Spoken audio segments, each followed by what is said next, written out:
Hello, this is Ted Everingham, and this is Great Lakes Log on WMTV 5.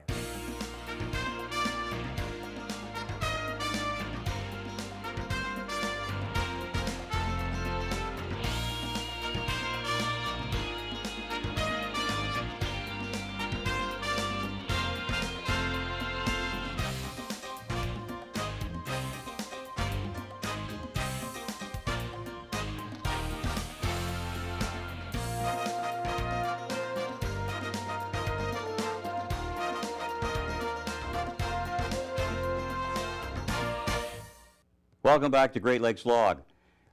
Today we're going to talk about a series of programs that are going to help you fill the winter months, the dark, cold months of January and February and March. The Detroit Regional Yacht Racing Association, better known to most of us as the DRYA, sponsors a weekly series of seminars. They start very soon, and they run 12 consecutive Wednesdays at various clubs. They're all open to the public. You don't have to belong to a club. You don't have to be a sailor. In fact, I think the DRYA would like to have some of you who are not sailors come to some of these programs. We're going to run quickly through the schedule, and to do that with us is the secretary of the DRYA, Mickey Bennett. Mickey, welcome. Good morning, Ted. Thanks for taking the time to be here. Thanks for having us. It's an exciting program this year. Yes. And you've been tapped to be the spokesman for the program. It's 12 consecutive weeks? Yes. And at various clubs, various topics? Yes. The clubs are graciously hosting these seminars, and some of the clubs will be having food service, beverage service. Some will just be snacks. But the clubs are opening themselves up, and these seminars are free to the public. There's no charge. And we just want to have as many people participate as possible. Is your target group non-sailors that you'd like to become sailors, or new sailors who aren't very experienced, or veterans like you and me, or all of them? Everybody. Okay, good. Let's just kind of run through the program. And before we do, let me mention that you're going to see throughout this program a website address on your screen. It's a simple one, drya.org. And if you go to that site, there's a wonderfully well composed and presented schedule of each of these seminars in order. It'll tell you a little about it, tell you about whether food is available. It'll tell you, in I think every case, that the dress code, if there is any, has been waived. Yes. So it's very laid back Come and as you relaxed. And they're all at 7 o'clock? Yes, 7 to 9 p.m. All about 2 hours. Yes. You start on January 5th with something called Sailing Pure and Sometimes Simple, an engaging kind of title. What's that all about? That is 3 different individuals with different experiences in the sailing world. Jim Hiller, the owner of Hiller's Markets, owns a Contessa 32, which is an incredible boat with many circumnavigations, and it was the smallest boat to have finished the infamous 1979 Fastnet race. And its construction is incredible. I have seen a longer version of Mr. Hiller's presentation, and it's just fascinating. He's an entertaining speaker. He is. And the boat is an amazing boat, and I would encourage people to come and see how it's constructed. It was built in England, and there are 30 and 40-year-old versions of it still sailing and still doing large passages. A second speaker is Peggy Walsh-Sarnecki, who is I hope I pronounced that correctly, who is a reporter for the Detroit Free Press. And she has many sailing experiences under her belt, and she's going to talk about being a writer and a sailor. And she is also an exciting person. And passionate about the sport. Yes. She certainly is. Yes. And the third speaker will be Jim Rappeljay, who happens to be a friend of mine, and he will be talking about his transatlantic passage on a catamaran. And they took off from one of the Caribbean islands. I'll let Jim explain where he took off from and where he ended. And this is about his passage across the Atlantic. That'll be a good one for our viewers because a couple of the regatta is called the Atlantic Rally for Cruisers, or ARC, and Bob DeClerc made that passage a few years ago and sat in the chair where you are and told us about it.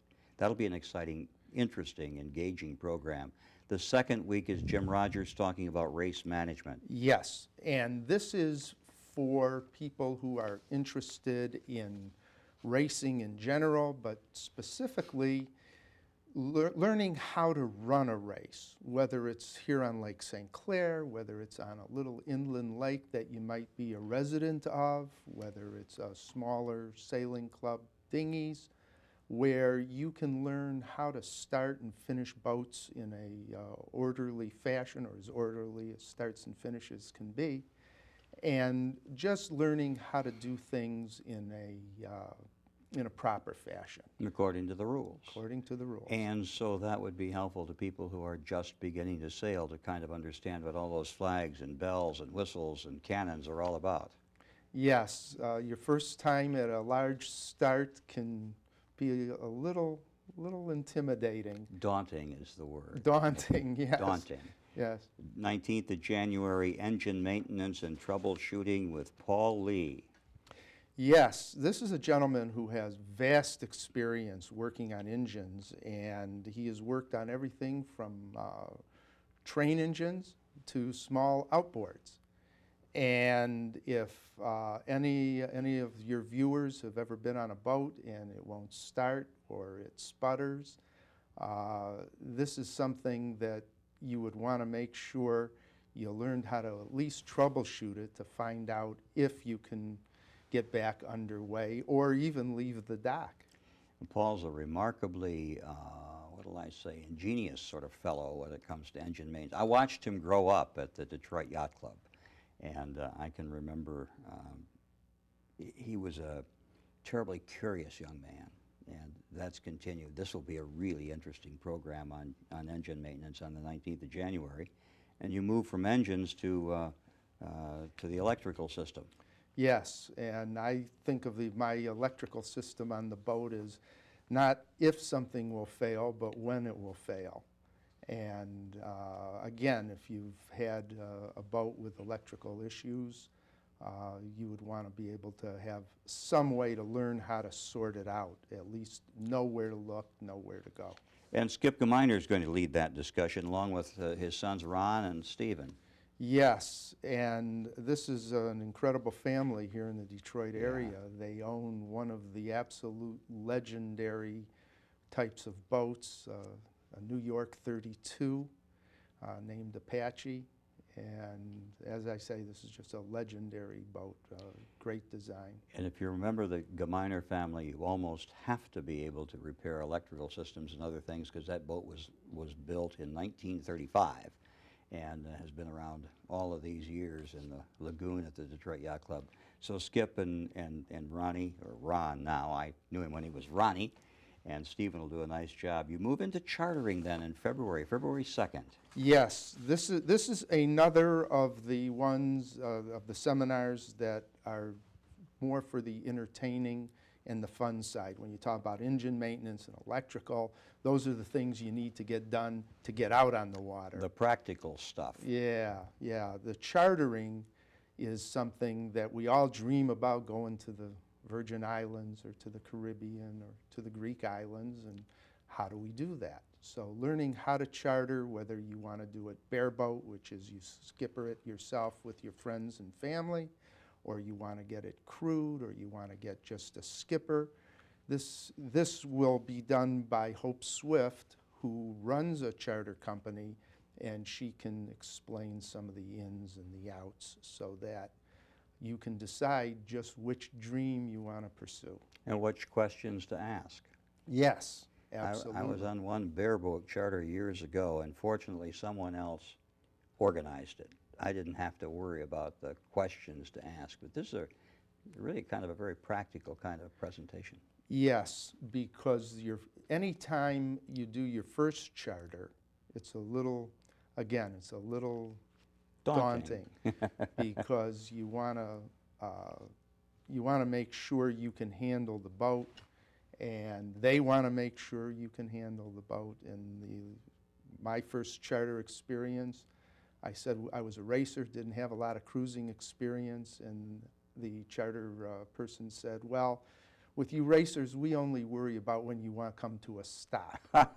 So we'll check you out at anchoring, and if you pass that, you're good to go. Wonderful. That'll be an interesting program as well. Pat Healy. I've known Pat for a lot of years. He was the dinghy team coach at the Naval Academy. He was the coach for the Olympic team in Canada, very successful. Came here, moved here in the last year or so from Annapolis, Maryland, and he's going to talk about, I love the program title, Weather for Poets. What's that all about?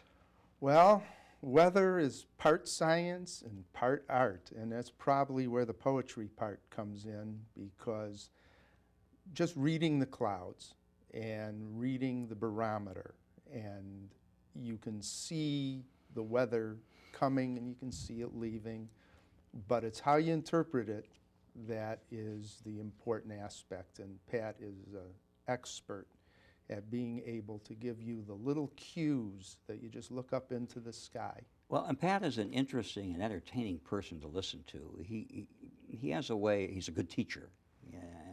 And by the way, we should add that he has a degree in meteorology from the University of Wisconsin. Yes. So this will be a great one on February 9. And he has a company that does weather forecasting Right. for mariners. Right, for Commanders Weather Corporation, right? Yes. Well, Pat, it'll be interesting. We're talking about a series of seminars that are going to be held from early January through March, 12 consecutive Wednesdays, all at 7 o'clock, on a variety of topics and at a variety of Detroit area clubs. And if you want more information about all these, because we're running through this 12 seminar schedule pretty quickly, check DRYA.org. The address is on your screen right now. Write that down, and you can find out all you want to know about each of these, decide which ones to go, or go to all of them. And let me emphasize, they are all open to the public, right? Yes. Okay, Mickey, mid-February now, we're going to make it to spring yet.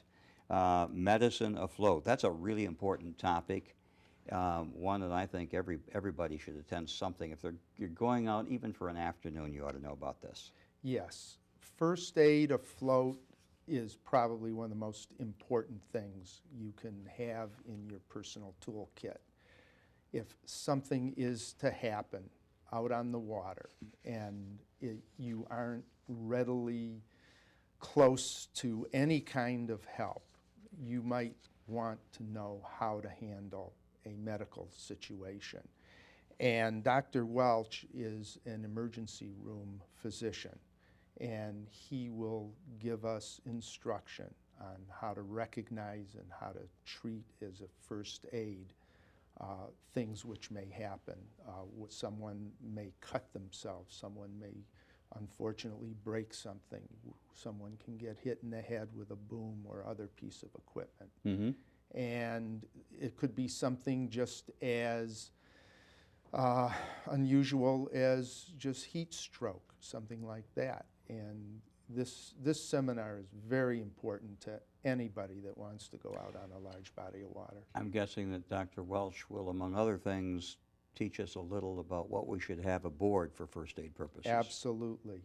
A first aid kit and other medicines that could be given by a layman that would not be dangerous to someone if they were misapplied.